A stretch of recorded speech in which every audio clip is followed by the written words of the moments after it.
বাংলাদেশে আজকে অন্তর্বর্তী সরকার ক্ষমতায় আছেন, আপনাদেরকে বলতে চাই ইতিমধ্যেই জুলাই এবং আগস্টের বিপ্লবের পরে অনেক রাজনৈতিক দলের মুক্তি হয়েছে, কিন্তু হাজার ভাইয়ের মুক্তি আমরা এখনো পাই নাই।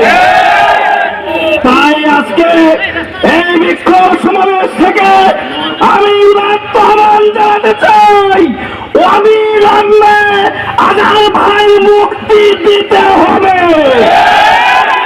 মুক্তি না দেন তাহলে বাংলাদেশ জামাত ইসলামী আর ঘরে বসে থাকবে না। রক্ত যখন দিয়েছি আর রক্ত নিব, ভাইকে মুক্তি করে ছাড়বই।